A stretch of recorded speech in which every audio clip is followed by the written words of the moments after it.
What's up, guys? It's Steadysphere here.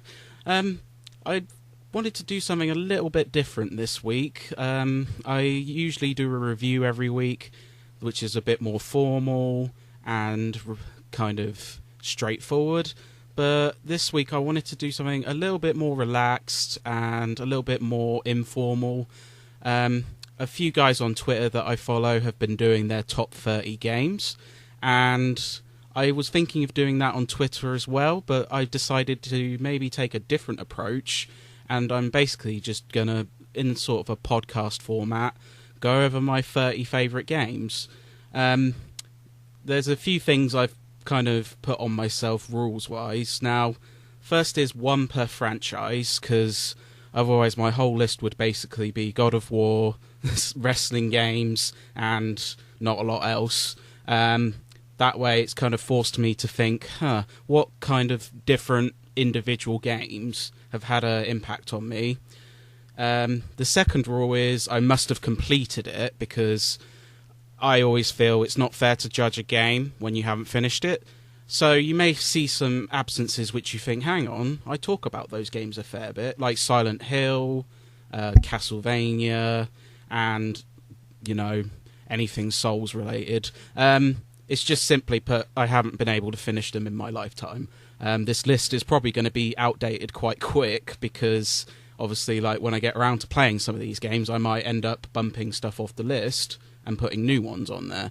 But this is kind of a current one as of May 2018, and I thought, I've played enough games in my lifetime. I found 30 games quite easily. It was quite hard ordering those games, but, yeah, so anyway, one per franchise. I must have completed it, and no remakes or remasters, because quite frankly, they're not original games. I'd love to put Insane Trilogy on here because it's great, but it's not original technically.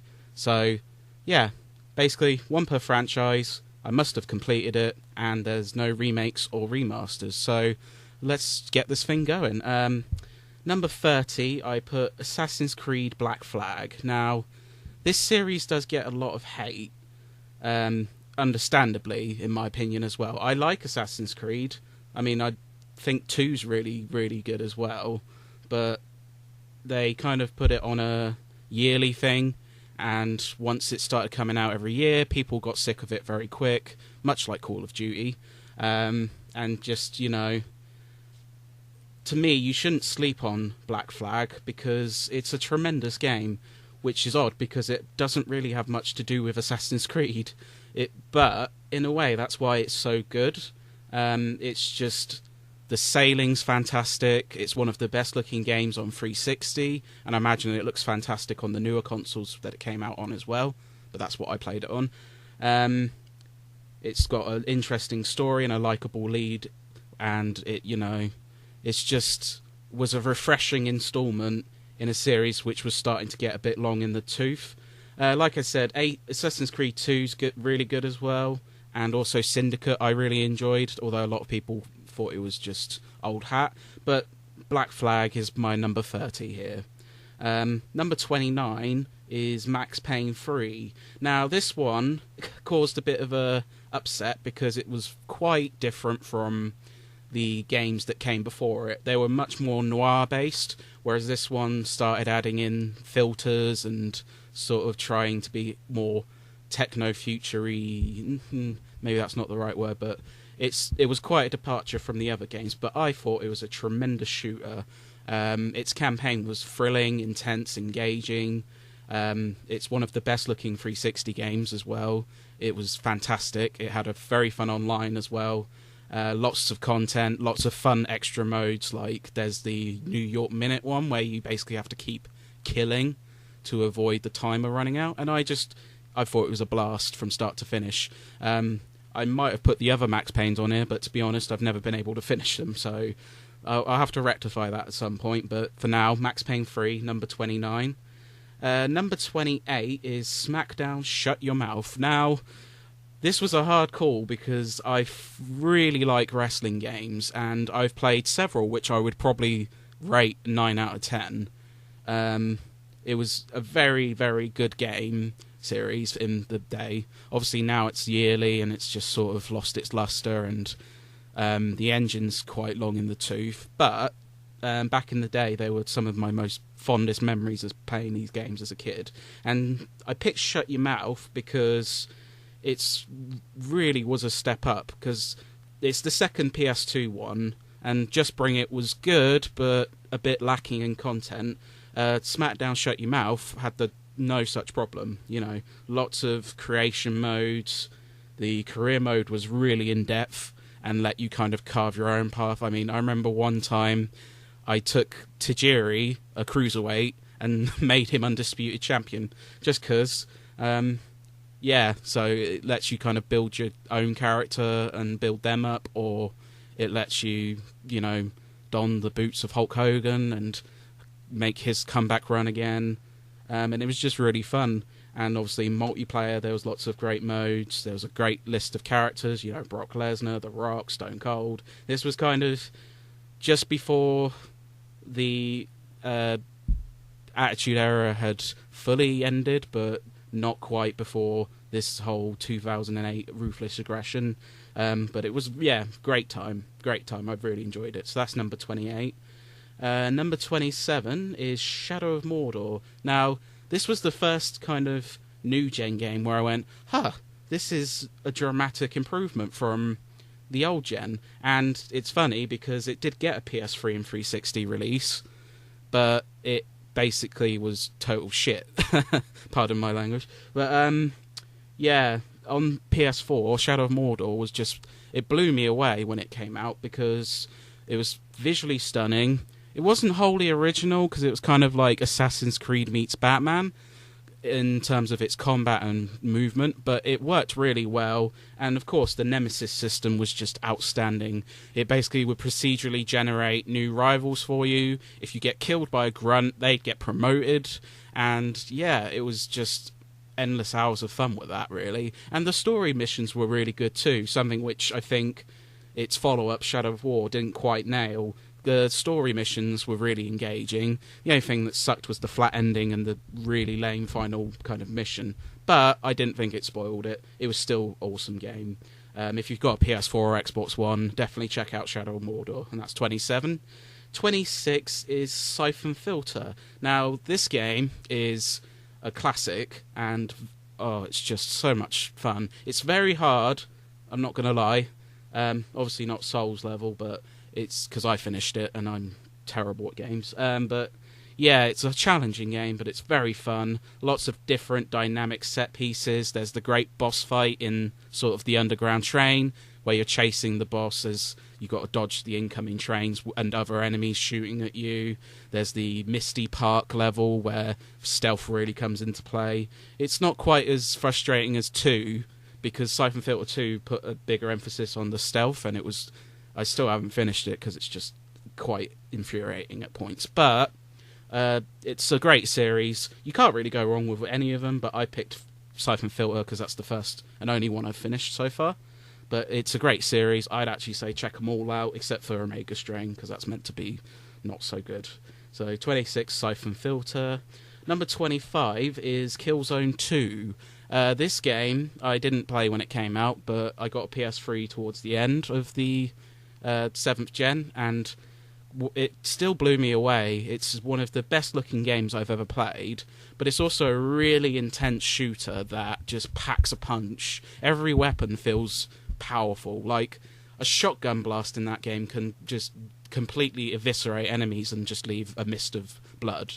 It's an intense campaign, sort of like Gears of War, but first person, of course. The cover system works really well. And there's there was a fantastic multiplayer suite, which sadly, as of March this year, has been closed, but you can still do it with bots and the like, I believe. And it's really fun. I think it was about 60 plus players, if I remember right. But anyway, it's great time, lots of fun, and fantastic showcase of the PS3, so that's 25. 24 is Dishonored.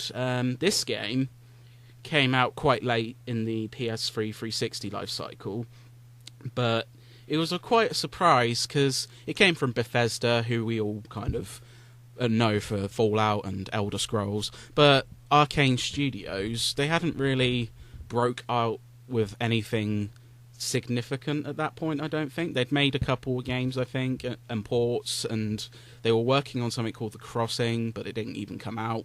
And then Dishonored came out, and I think that really showed everyone just what they're capable of doing. It's a fantastic kind of multi-layered game where you can be stealthy and sneak past or stealth kill everyone or knock them out. You can murder everyone with a variety of powers. It doesn't really punish you either way how you play, and it's great because it leads to different endings. You can like totally save the day or be a complete jerk and leave everything in ruin. I just think it was a fantastic time, lots of layers, and it's definitely worth checking out either back on the old consoles, or it did get remastered on PS4 and Xbox One. I don't know if it was even a very good remaster or anything, but just check it out, basically. It's a great time. So that's 24. 23 is Blaze Blue Calamity Trigger. This one, again, quite a shock. It's the first installment in a series which now is kind of about as oversaturated as all the others. But it was a fantastic game at the time. Awesome story mode where there's lots of dialogue options which can totally change the outcome, or if you win and lose, it changes the outcome of the story, who you play as, and it's just really lots of replay value and reasons to keep exploring to unlock all the threads. You've got your arcade multiplayer and all the like as well, and not to mention that it's one of the loveliest looking 2D games I've seen. I mean, the animations and everything are just top notch. It came at a time as well when, like, you know, none of the fighting games were really firing on all cylinders, and, you know, it was a breath of fresh air. Obviously now it's quite entrenched in the fighting game kind of sparring ring, but at the time it was great, and I'd recommend you check it out whatever you play it on. It's a great time. That's 23. 22 is Batman Arkham Asylum. This was a shock because naturally you think licensed games and you think, oh, great, this is going to be rushed or not very good. But this came from Rocksteady, who also made Urban Chaos Riot Response, which I think is vastly underrated. Great little gem. But Batman Arkham Asylum was just mind-blowing at the time. It's just so captures being Batman, the detective work.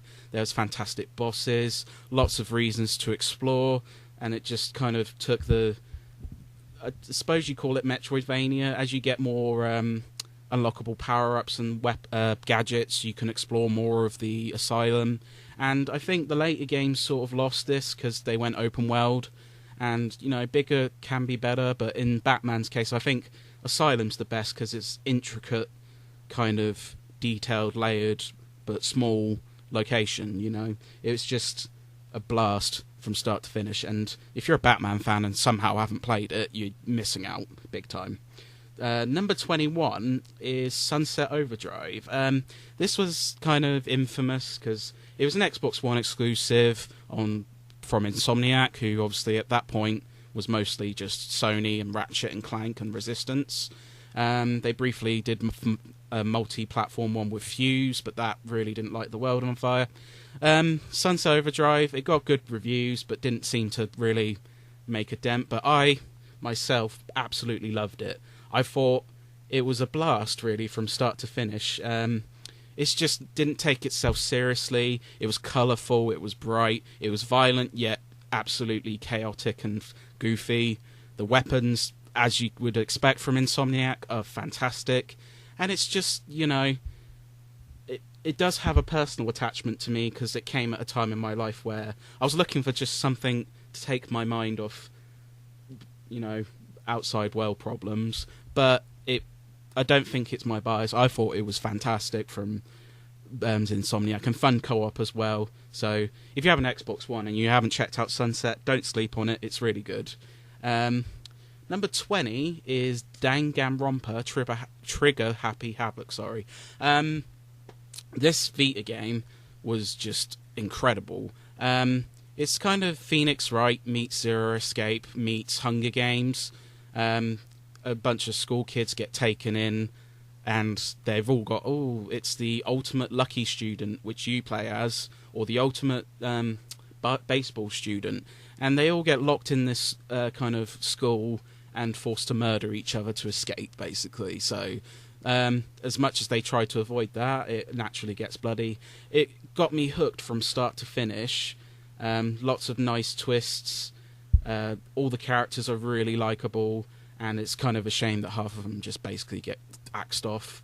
There's some absolutely stylish visuals, and the soundtrack might be one of my favourites of all time. There's just so many good tracks on there, and yeah, I just can't recommend it enough. Even if whether you play it through the Vita or if you play it through PS4 on the 1-2 Reload game, check out Danganronpa. It's a great little series that doesn't get enough love.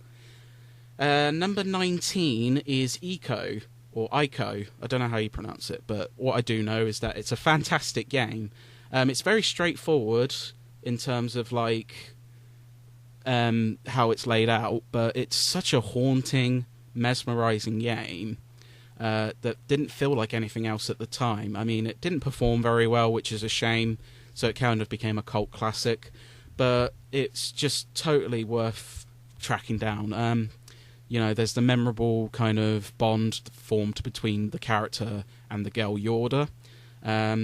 It's basically one big escort mission, which sounds horrifying, but it's actually fantastic. It's simple yet fun, and it tells its story without waffling on. Like, I can appreciate that. So if you haven't played Ico yet, do it, whether it's through PS2. The PS3 remaster is also a good option, but it's just definitely worth checking out, as well as Shadow of the Colossus, but that didn't quite cut my top 30. Number 18 is Ninokuni. This game is a nice little JRPG gem. Came out right at the end of the PS3's sort of main lifespan. I think it was the same year the PS4 launched. JRPGs haven't been the greatest lately. There's a lot of sort of just wishy-washy stories. Final Fantasy 13 was crushingly disappointing, a linear mess and awful characters. Ninokuni kind of takes you back to those classic days, but it's also in collaboration with Level 5 and Studio Ghibli. It looked absolutely incredible, and there was so much fun to be had, whether it's searching out all the monsters that you can basically collect, sort of like Pokemon, and use in battle. It was just a charming, sad, kind of emotional, because at the start it's a really sad twist. But definitely worth checking out. If you haven't played Ninokuni and you like JRPGs like I do, must play, basically. 17, Shenmue. This game probably doesn't need much of a description. If you've played it, you know why it's awesome. If you don't like it, you know why you don't like it. But I thought it was riveting. It had me hooked.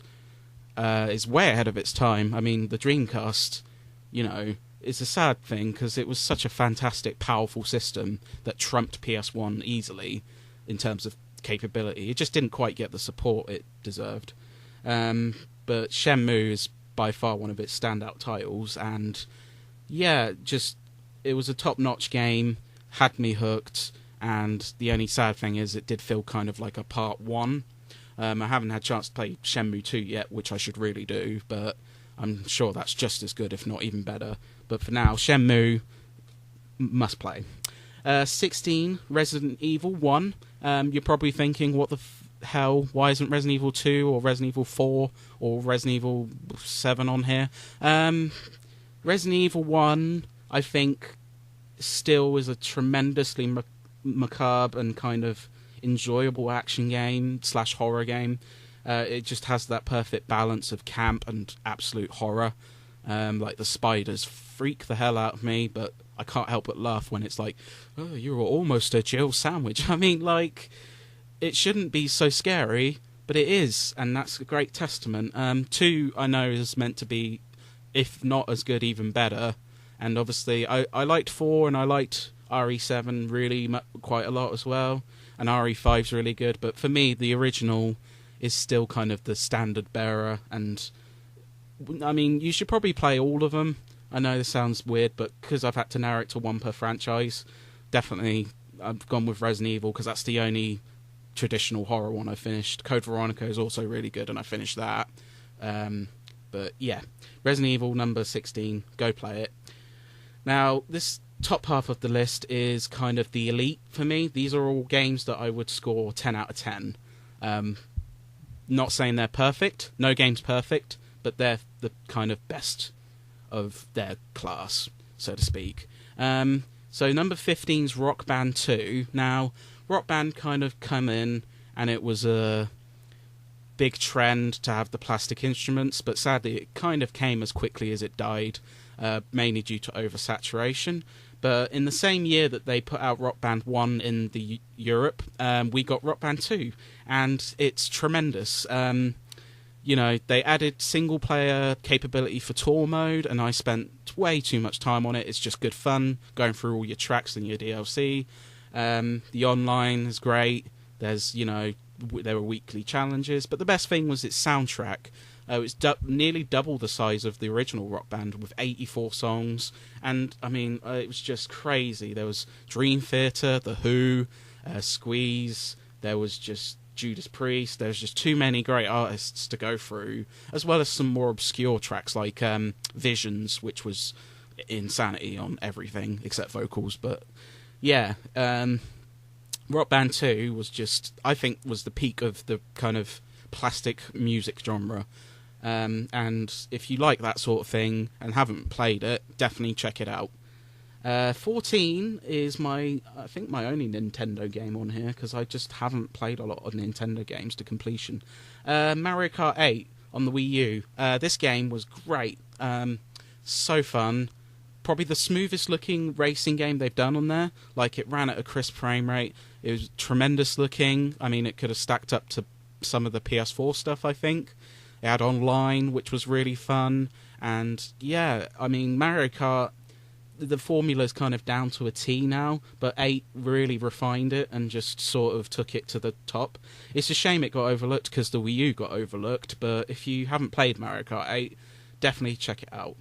13 is a little more obscure. It's Mark of the Ninja on the Xbox Arcade.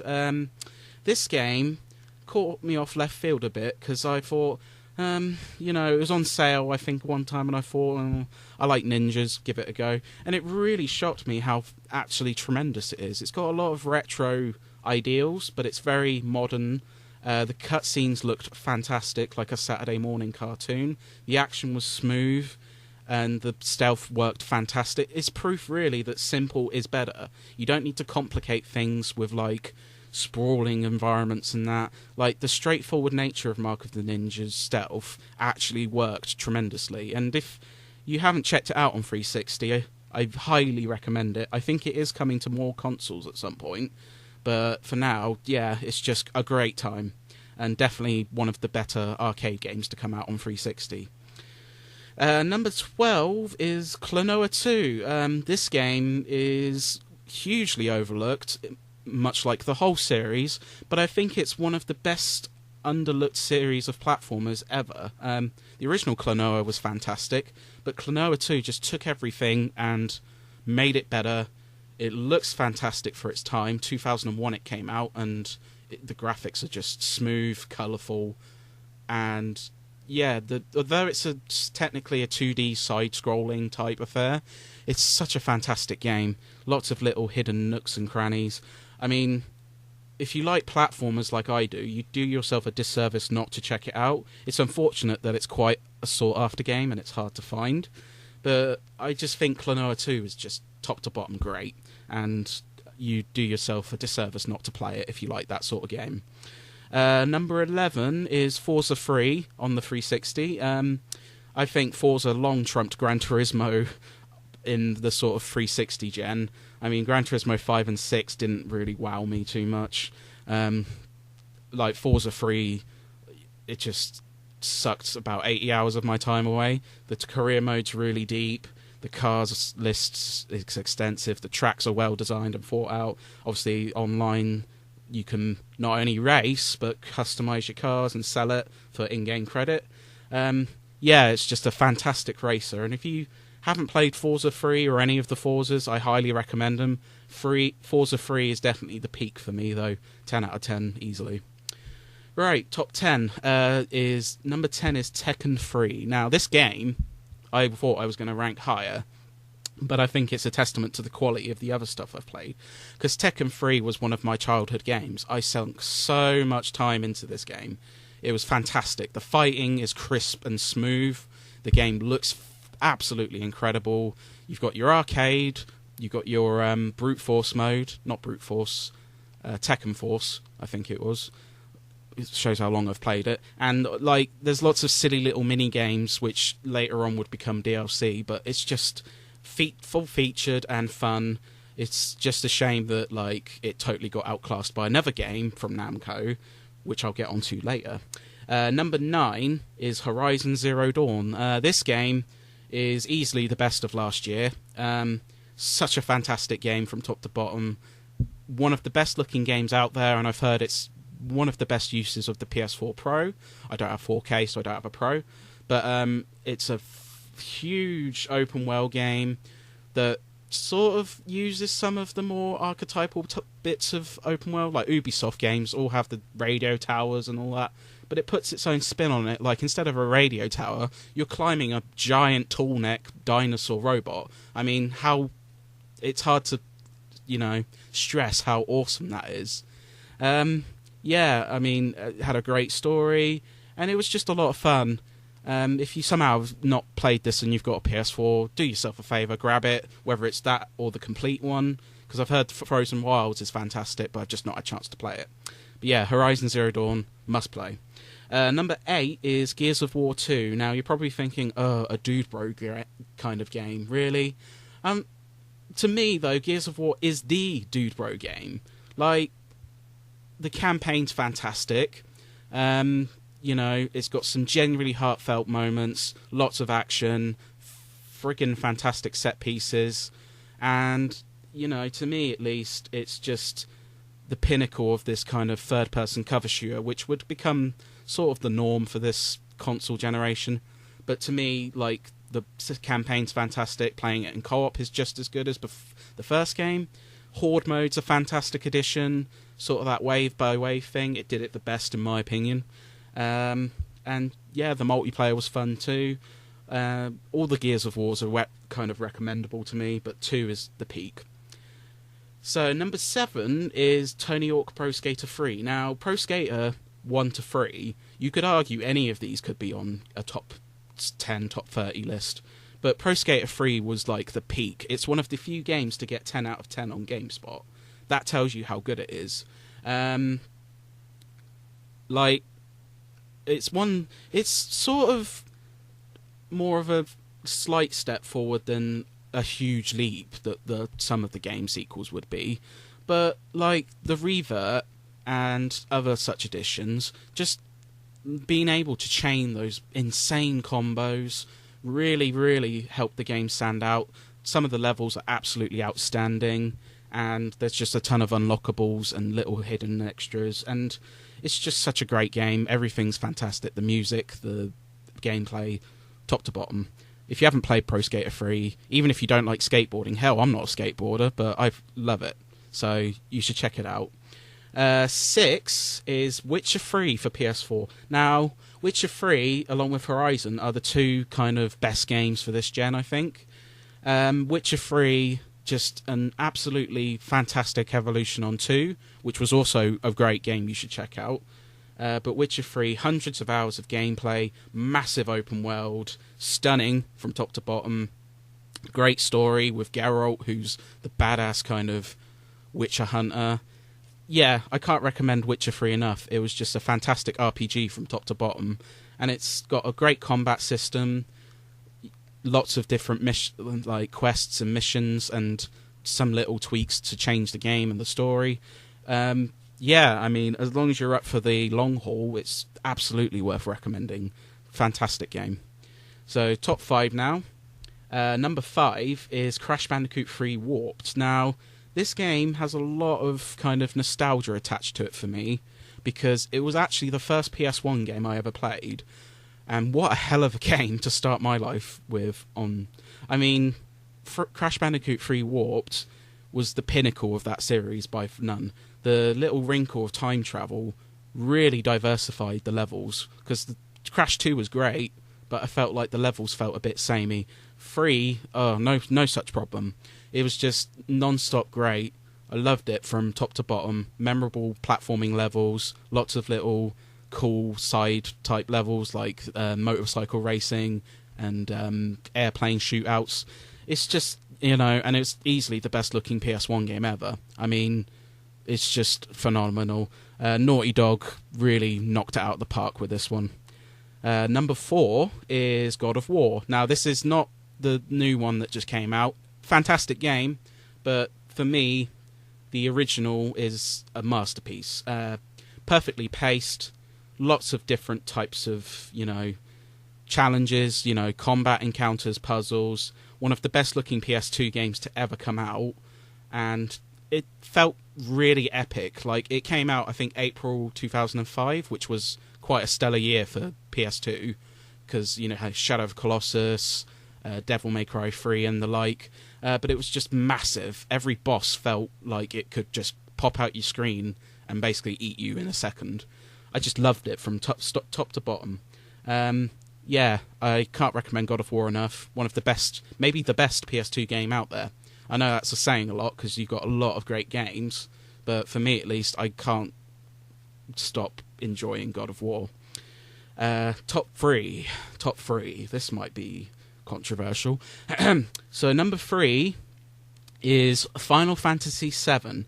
Now, I didn't play this when it came out, because I think I was only like 3 years old when it came out in 97. But like, I played it recently, about 3 years ago, and like, it still held up to me. It was just a fantastic JRPG from top to bottom. The materia system, in my mind, has never been bettered. There's just something about leveling up your materia. It lets you swap it between characters. There's just so many memorable moments. Obviously, the main character death. I always remember the serpent kill that Sephiroth did. That was really creepy. It's kind of at a time where games could get away with a bit more. Like, I think if that had came out this year, for example, it would have got like a 16, but going back, it's an 11 plus, and they like swear in that all the time, and it's quite funny. But what I mean is, like, it's charming yet, disturbing. Sephiroth is one of the best protagonists in any game. Cloud, before he got emoed in Kingdom Hearts, was likeable, relatable, yet troubled. And yeah, it was just hundreds of hours of gameplay. I just love it, top to bottom. I'm going to get around to playing all the Final Fantasies eventually, but I still think 7 will be top of the pile for me. And obviously at the time it was technically phenomenal, fantastic visuals and FMVs. And even today, yeah, the characters look a bit dodgy, but some of it still looks absolutely incredible. So number 2 is Soul Calibur. This is the fighting game that outshone Tekken 3. I only played Soul Calibur very recently, but to me it was still tremendously playable. It is an absolutely stunning game that easily outdid some of the PS2 fighting games, let alone PS1. Lots of kind of content to go through, including the big quest mode or arcade with every character, tons of unlockables, smooth, gorgeous fighting, multiplayer. I know I said 10s aren't perfect, but to me at least, Soul Calibur represents perfection in almost every aspect. And it's just such an outstanding fighting game. You really can't go wrong getting it. I mean, if you were to tell me you were to buy a Dreamcast just to play Soul Calibur, I'd be like, yeah, I don't blame you. It's such a great fighting game. Right, so number 1. Drum roll, please. Number 1 for me is Metal Gear Solid, the original. It was either that or Metal Gear 5, and while Metal Gear 5 is fantastic and a 10 out of 10, 1 per franchise, and I'm sorry, but 5 cannot be better than 1. The original Metal Gear Solid is still a phenomenal game, still incredibly playable today, and there's just still things that you still discover about it as you play. Like, there's lots of little Easter eggs, little nooks and crannies, ways to bypass certain bits. It's just phenomenal. There's lots of like fantastic moments in storytelling before the story got a bit bloated in MGS2, and like I can't recommend it enough. I know some people detest it because too many cutscenes, but to me, like, if the cutscene quality is so good, how can you say that's a bad thing? And it had really tons of gameplay anyway. And, to me at least, it's still the best playing stealth game. I mean, it follows its own strict rules, it's simple yet effective, and like Mark of the Ninja, though it's kind of, might seem straightforward to, like, compared to, like, Tenchu or something, it has rules in place and the AI doesn't break over them. So yeah, I mean, if you haven't played Metal Gear Solid, do yourself a favour, whether you get the PS1 original, whether you get it on the PS3, whether you get the GameCube remake, although I can't attest to its quality because I've not played it. It costs like 10 kidneys to buy. Yeah, track down Metal Gear Solid, play it, love it, and to me at least it's my favourite game of all time. So yeah, that's my top 30 games. I hope you enjoyed it. It's kind of a waffle sort of thing, but I think that was quite a nice mixed, diverse list of games. There's lots of honourable mentions I could probably throw out there. There's lots of games I've still not had a chance to play because I've only really got deep into retro gaming recently. But to me at least, these 30 games are all essential buys, and whether you have to you've got the console ready but not the game, just do yourself a favour, track these games down, play them, and I'm sure there's plenty more out there. I could do a top 50 probably, but the thing is, like, we'd be here all day. I mean, this has taken about 30-something minutes, so, But I hope you enjoyed it. It was quite nice to just sort of do something a bit more loose and effective. Obviously, this is by no means detailed reviews for every game, because we'd be here for like 10 times the length. But I have done reviews for some of these on our website, pixelempire.net. Like I've reviewed Black Flag, Max Payne 3, Smackdown, and Shadow of Mordor. All of these can be checked out on our website in text form. Some of them I've done even video reviews, like Soul Calibur, Shenmue. Basically, I hope you enjoyed it. I hope you like it. It's something a bit different. It's obviously quite a watch, but in terms of length, but if you like this, make sure you give it a thumbs up, and let me know what you think as well. I'd love to know what some of your favourite games are. Do you think I'm on the money, or do you think I'm absolutely insane picking some of these games? Otherwise, take care everyone, and enjoy your Friday.